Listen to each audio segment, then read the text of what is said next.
اهلا وسهلا بكم في القناه ديالكم ديلي سكيمه.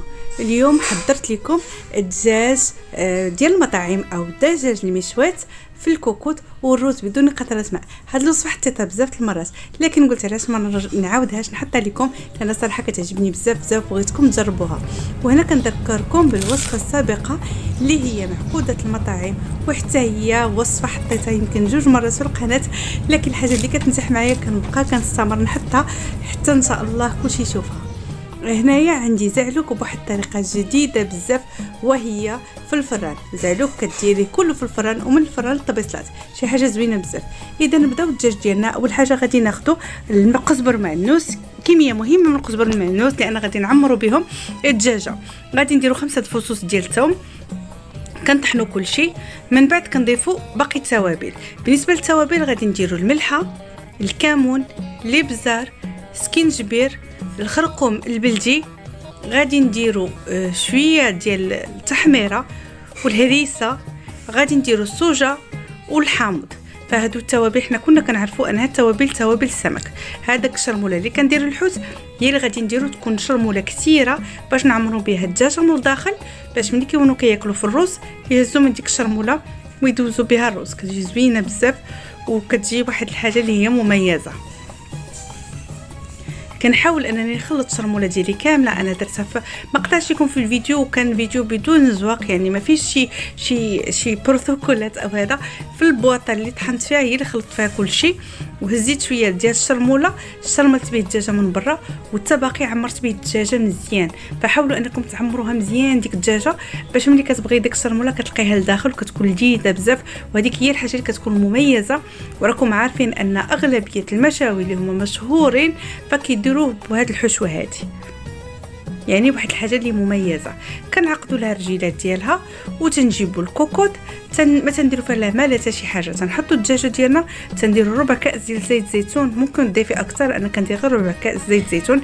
اللي ما عندهاش زيت زيتون تدهن الكوكوط بالزبده، او تدير زيت الروميه اللي هي زيت العاديه او زيت المائده العاديه، كديريها صافي وكتسدي على الكوكوط مباشره، كتحطيها فوق البوطه وكتنقصي عليها، كتحسبي حتى كتبدا تصفر الكوكوط. غتسناي ملي تبدا تصفر الكوكوط، ملي تبدا كتصفر الكوكوط كنحسبوا عليها 30 دقيقه وتنقصوا تماما كي الشميعه وتنخليوها كطيب. الدجاجه كتجي كلها ما شاء الله بحال الزبده. بالنسبه باش غادي ندهنوا الدجاجه ديالنا، فانا صراحه لا الدجاج محمر ولا الدجاج ديال المشوات ولا كل شيء تندير نفس لا غارنيتور. تندير الزبده، تندير شويه ديال السمن الا بغيتي، وتندير الهريسه وتندير المطارد فقط. ممكن تضيفي حتى الزعفران حر الا كتبغي. بالنسبه للدجاج اللي كيكون محمر صافي تنخلط هادشي كله، وهو اللي تندهن به الدجاجه ديالي. كيف قلت لكم هذا الدجاج هذا فهو كيجي سريع، يعني دغيا كيتحضر. كنكون شاعله الفران انا قبل ما تطيب ليا، كنكون شاعله الفران تيسخن، تنحل الدجاجه، نحل على الدجاجه عفوا، تلقاها طابت، تنهزها تندهنها بالحشو بالشرموله عفوا او بلاكارنيتور اللي حضرنا ديال الزبده، وديك الصلصه اللي كتبقى هي اللي كنحضر بها الرز. كيف كتشوفوا الدجاج ديالي طاب ما شاء الله، تيجي زوين بزاف وتيجي لذيذ بحال مبخره او حتى في الكسكاس او هذا، تيجي زوين بزاف، تيجي زوين بزاف وطايب داخلو الطياب وكل شيء.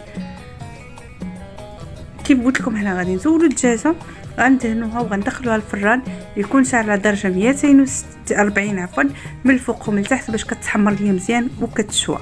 بالنسبه للصلصه اللي كتبقى ملي كنزول الدجاجه كناخذ هذيك الصلصه كنضيف ليها زلافه ونص ديال الرز زائد 3 الكيسان او 3 زلايف ديال الماء. فدائما الرز كتكون دوبل الكميه ديالو ديال الماء، لان هذا الرز هذا غادي يكون طايب في الكوكوط، فهاد القياس ما تفوتوش. الا غادي ديري زلاف هذا الرز غدير 2 زلايف ديال الماء. كيف كتشوفوا هذه الصلصه كتكون عاقده، حنا ما ضفنا حتى قطره ديال الماء، وهي تلقات العصير ديالها او البويون ديالها، وكيبقى كيجي داكشي معلك بالزيت وبالشرموله، تيجي معلك بزاف. كنرمي الرز وتنحاول انني نحلو. انا عندي هنا الرز مغسول، ممكن ديري الرز العادي يعني الرز البلدي يعني ديال مصر، كندير هذا الرز هذا. بالنسبه للرز ديال مصر ما كياخذش وقت بزاف، يعني ملي كتبدا تصفر كتحسبي 6 دقائق، لكن هذا تياخذ 8 دقائق حتى ل 10 دقائق.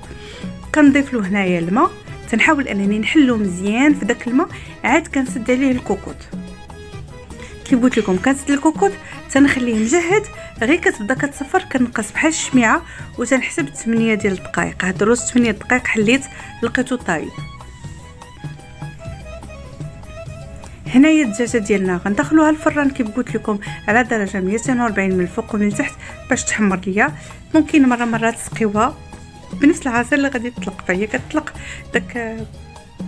داك الزبده وداك العصير ديالها كتطلقو، كتعاودي تسقيها بها باش ما تنشفش. كيف كتشوفوا هنايا انا مازال تنحل في الرز، تنحلو شويه غير هكا، كدوزي تقريبا واحد دقيقه وانتي كدوزي حتى تيتحل مزيان وتتشرب الزيت اللي كاين والتوابل اللي كاينين. عاد كتسدي عليه الكوكوط. ملي كتسدي الكوكوط كتحسبي بدا كتصفر، كتحسبي 8 ديال الدقائق. انا دابا غادي نحلها معكم وغتشوفوا الكوكوط. ها نتوما كتشوفوا ما محركاه ما حتى شي حاجه، وغتشوفوا قاع ديال الكوكوط نقي من الداخل. لاحظوا مزيان ما كيلصق ما حتى شي حاجه. انا عندي الكوكوط ديال الاونوكس وكنعرفوا كلنا ان كوكوط الاونوكس كتلصق، فما لصق ما والو. كيف كتشوفوا نقيه من الداخل وتيجي حبه كتلقى حبه وتيجي لذيذ.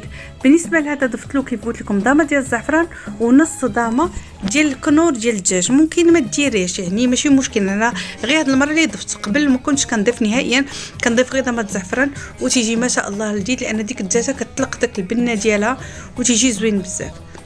هنايا غادي نقدموا الدجاج ديالنا، كنحطوه هكا في الطبسيل عادي وتنحط فوق الدجاجه وتنقدموا بالصلصات. ممكن كندير بعض المرات صلصه جزائريه، مرات تنحط لهم مايونيز، كل مره شنو تياكلوا معاه. لكن هذيك الحشوه اللي كتكون داخل هي اللي غالبا تيدوزوا بها الرز وتتعجبهم بزاف. كتجي وصفه زوينه سهله صيفيه، يعني خفيفه.